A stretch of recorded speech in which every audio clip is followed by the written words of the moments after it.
What's up? It's J-Way 2 here with your fresh revelation for this week. On this week, we're going to continue our Who Are You in God, for lack of a better term, series. Last week, we talked about Joseph and how he was endowed. We are endowed. He was envied because of his endowment. Um, he was um, envied, yes, because of his endowment, because, you know, people not always going to understand or appreciate your gift, the thing that God has gifted you with. You're going to be envied sometime. But not only are you envied, you are empowered, um, and you're elevated. You're elevated because God is with you. Um, that's what it said about Joseph. It said, and the Lord was with him, and that elevated him, but it also endowed him, and it also um, empowered him. And he was able, because of his gift and because of the way that God made his destiny unfold, he was able to help his entire family and the entire nation that he was involved with because of his endowment and because God was with him. Same thing for us. We're endowed, we will be envied, we're elevated, and we're empowered. Today we're going to talk about Moses and Moses' story, or Moses' account, because it's not a story, it's an account. His account is one of my favorite accounts in the Bible, especially this encounter that he had with God on the backside of Mount Horeb. Um, we all know how it's all set up. It's set up.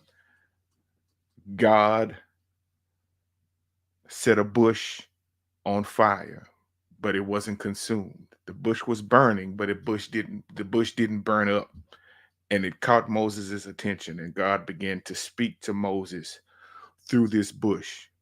Um, Moses was um, Moses. We all know the story of Moses. He was raised in Pharaoh's palace. He killed an Egyptian. He ran. He fled, and he was now tending Jethro's sheep. And today, on this day, on the day that he had the encounter with God, he went further than he always does. He was on the backside of the Mount of Horeb, and he saw this bush that was on fire but not consumed. This is Exodus chapter 3. And God began to talk to him out of this bush. And God told Moses, he said, Moses, I've seen the affliction of my people. I've heard their cries, and I am come down to do something about it. And I want you to go and tell Pharaoh to let my people go. Isn't that something? Uncle Tim says this all the time, and I love it. He says, God said, I've seen the affliction of my people. I've heard their cries, and I am come down to do something about it.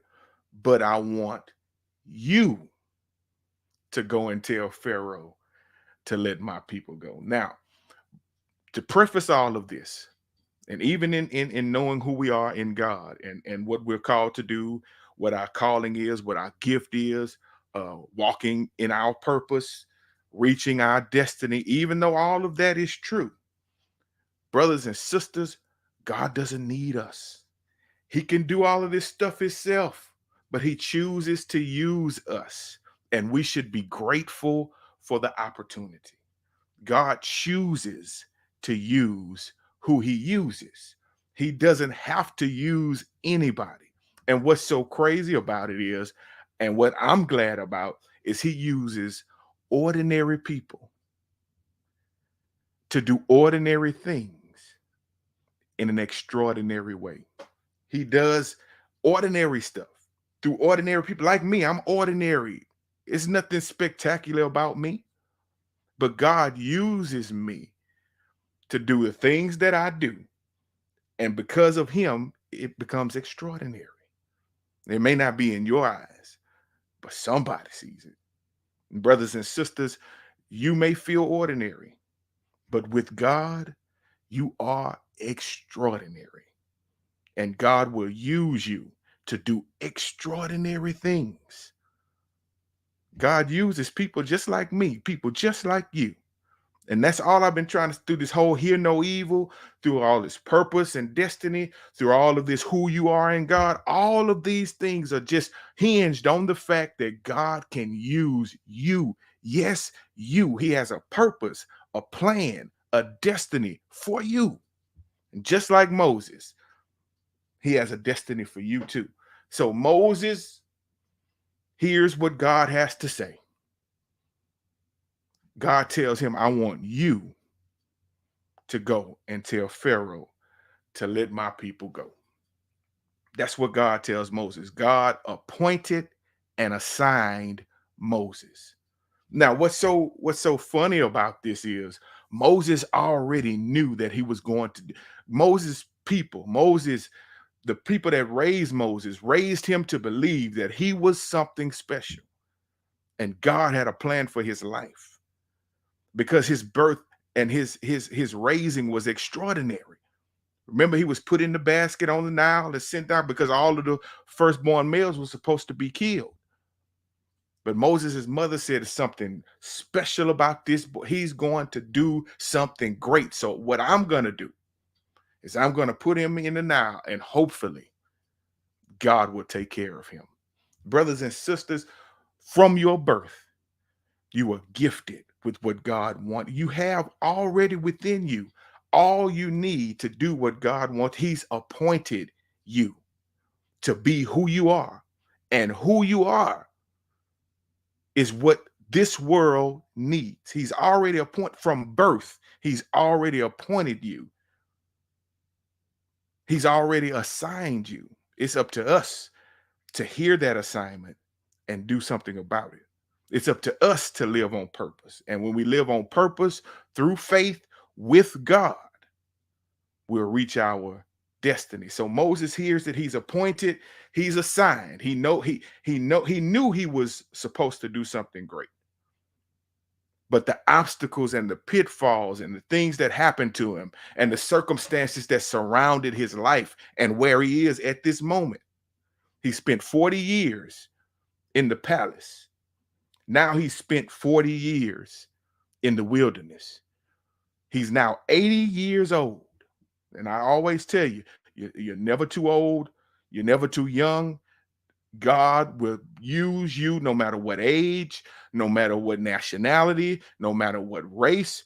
God will use you if you lend yourself to him, because he has already appointed you. He's already assigned you. So Moses was appointed and he was assigned. And Moses kind of had an inkling of it. But all of the things that he went through made him doubt. And brothers and sisters, I don't know about you, but sometimes all of the stuff that I go through, especially when I know that I'm called, I know that I have a purpose, I know that I have a destiny, but it doesn't show itself all the time. It's not there for me to touch out. I'm not always doing what I think should be happening.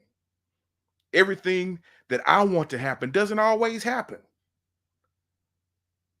And through those ups and downs and those pitfalls and the things that we go through, sometimes we start to doubt our appointment and our assignment. And that's what happened here with Moses. Moses had been through all of this, and now here I went from the palace. Now here I am with some sheep. I've lived the royal life, and I thought my path was straight up. And brothers and sisters, I've often told you, especially during this series, our voyage isn't always straight up. You know, a lot of young ministers and young preachers and people that really want to do something for God or do something in general, they think that it's always an ascent. But brothers and sisters, life has ups and downs. Daddy says that's how you know you're alive. Look at the monitor in the hospital, it beeps. And when it's going up and down, that means you're alive. But if it's flat, call the coroner. Life has its ups and downs. And sometimes, I don't know about you, but it happens to me and it happened to Moses. Sometimes those ups and downs, even though you're assigned, even though you're appointed, sometimes those ups and downs will cause you to doubt. So Moses was assigned, Moses was appointed, but Moses was also apprehensive. Because what does he say? What does he say to God? God, I hear you. I hear what you're saying. And at one time, I believed what you said. But because of all that I've gone through and the speech impediment that I have, all of the things that's wrong with me, all of the things that's wrong with where I am, all of my situation and my circumstances is causing me to say to you, because of what you told me, who am I? That's the question that we're trying to answer. Who am I? Moses was appointed, Moses was assigned, but Moses was also apprehensive. Now, if you notice, all of these characteristics that I'm laying out for us to learn who we are in God, they're not all favorable,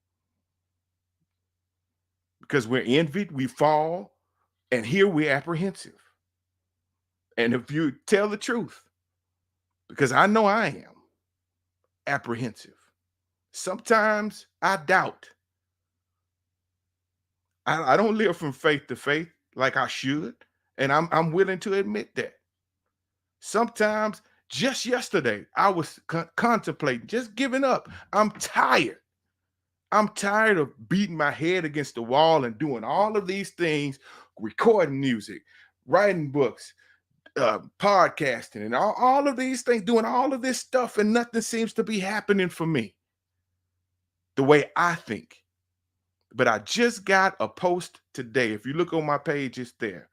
And that one post let me know that I'm moving in the right direction. Because if I can help one person, if I can just help one, I want to help as many as I can. But if I can just help one, then my mission has been fulfilled. My destiny is fulfilled, because that's what we're to do. I want to reach as many as I can. Of course I do.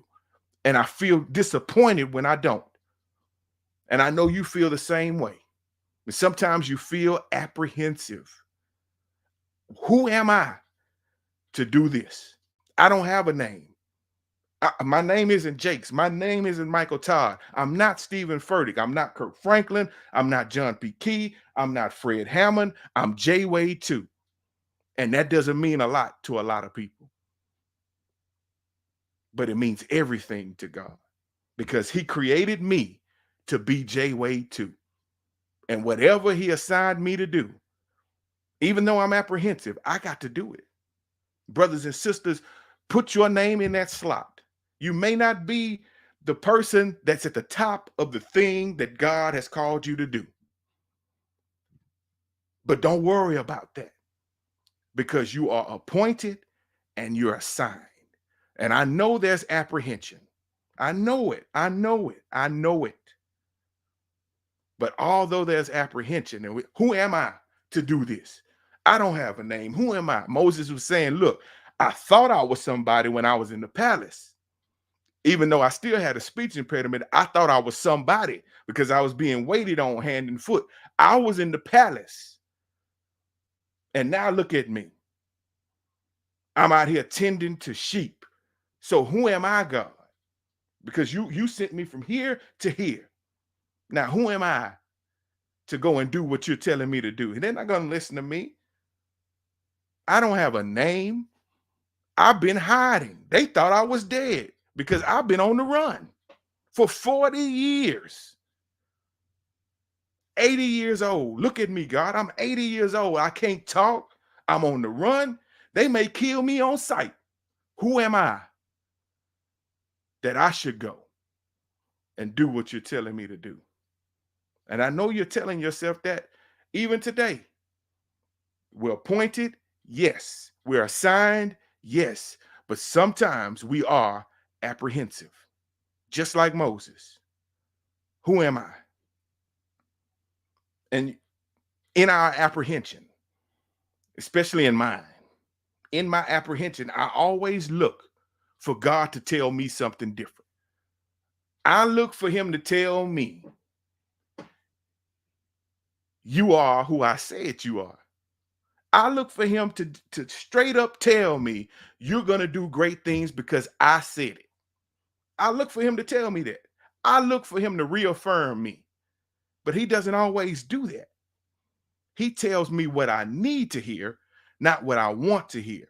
And the reason I said that is because look at what God tells Moses next. Moses says, who am I? Who am I to do this? Who am I? God says, he doesn't tell him who he is. God says, I will be with you. Same thing. Same thing from last week with Joseph. Joseph was elevated because God was with him. The same thing applies here.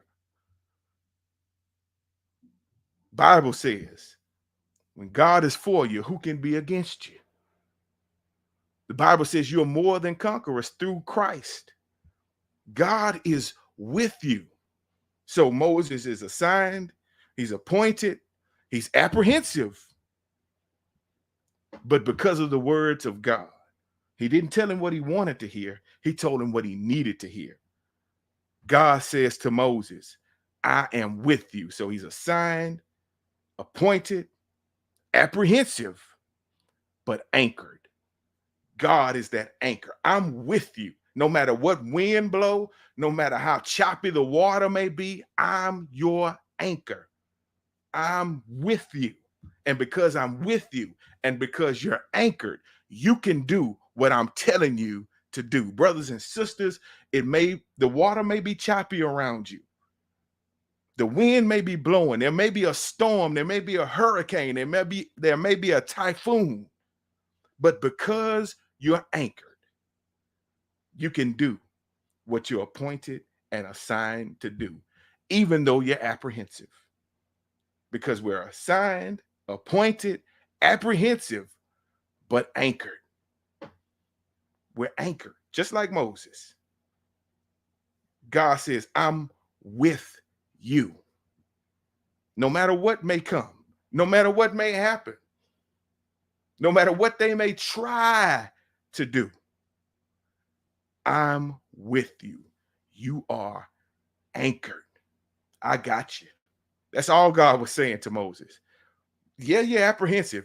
You're saying, who am I to do this? Yeah, all of that is true. But I got you. And God is saying that to you today. You may feel that you can't do. You may feel that it's too much for you to do. You may feel you don't have a name to do it. You may feel you don't have the skills to do it. Or you may feel all kinds of things happening. But even though you're apprehensive, know that you're anchored. God's got you. God's got you. And his word says he will never leave you and he won't forsake you. When you're in his will, he is with you. And that's better than anything. I'd rather have God with me than the entire United States Army with me. Yeah, it may look great. I may feel protected, but I'm really protected when God is anchoring me. Because he's not just the anchor. He's a whole protection. He holds me down. Ain't that the saying some of the young people say? He holds me down. He's got my back. He's with me. He's got me. So I'm appointed. I'm assigned. I'm apprehensive, but I'm anchored. But that's not all. We got one more, and then I'm going to let you go. One more. Where we're assigned, appointed, apprehensive, anchored. But one more thing happens here that I want to talk about. Moses says, now, you want me to go and do this. I'll go. But when I go, they're going to ask me, who sent me? Who gave me the authority to say what I'm saying? Who gave me the permission to come here and say all of this? This is what Moses is asking. He said, look, God, I hear you. You're talking to me through this bush. I know this is supernatural. You told me to take my shoes off because it's holy ground. They're off. I'm listening. I hear you. You're with me. I'm going to go. But who are you? I asked, who am I? Now I'm asking, who are you? Who are you to send me to do this? Because you said that you heard, you said that you saw, you said that you have come down to do something about it, and you want to send me. So who are you? Who are you to send me? That's what he's asking. He's not asking God his name. He's asking God, who are you? Why are you sending me? And what can you do? Because you told me you're with me. So what can you do for me? Have you ever asked God that? Have you ever asked God, who are you?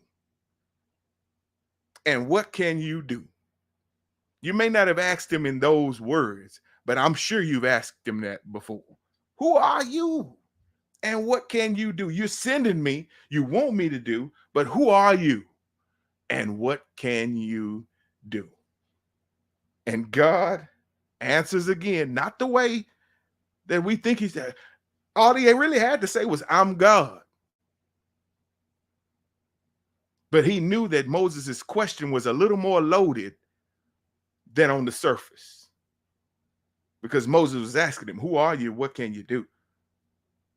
Instead of really, he disguised it, but God knows your heart. You can disguise all of those questions you ask God, but God knows your heart. Moses tried to disguise that question. He was really asking, who are you and what can you do? But he asked in his hearing, who should I say sent me? But he was really thinking in his heart, because that's how God answers us. God answers us because of what's in our heart, not always what we say, because he can see through your words to your heart. And he saw through Moses' words to his heart. And he answered Moses like this: tell them, when they ask you, tell them, I am that I am. And Uncle Tim really wraps that thing up. He basically says, I never was, I never will be, I am. Before Abraham, I am. Before Adam and Eve, I am. I am. Those are the most powerful words that can be spoken. And they were spoken by the master and creator of everything. I am that I am. Uncle Tim say, ask it backwards. Say that statement backwards. Am I that am I? Whatever you need, I am. Whatever you come up against, I am. So Moses was appointed, Moses was assigned, Moses was apprehensive, Moses was anchored, but Moses was also armed. He was armed with the name of God. Brothers and sisters, that name can break any chain. That name can change any situation, because when God shows up, he's a needle mover. He changes everything. Everything changes when God is placed in the equation. So I am that I am. Whatever you need, I am. Whatever you desire, I am. Wherever you go, I am. Whatever you face, I am. Nothing can stop me. Nothing can harm me. Nothing can deter me. Nothing can sway me. Nothing can trump me. I am. And because I am, you are. We're armed with the I am. So let's look at it. 5 things from today. We are assigned, we're appointed, we're apprehensive, but we're anchored and we're armed. So we can't be messed with. We can't be messed with because God is for us. God is with us. I am that I am. We're armed. So, brothers and sisters, just like Moses, we're called to do something. We have a purpose, we have a plan. And if we walk on purpose through faith with God, we will reach our destiny. Brothers and sisters, I want you to reach your destiny. I'm searching and reaching. I'm reaching for mine. I'm walking on purpose through faith with God. And I know that I'm going to reach my destiny. And you will too. All because from today, we're assigned, we're appointed, we're apprehensive, but we're anchored and we're armed. God bless you. I love you. See you next week.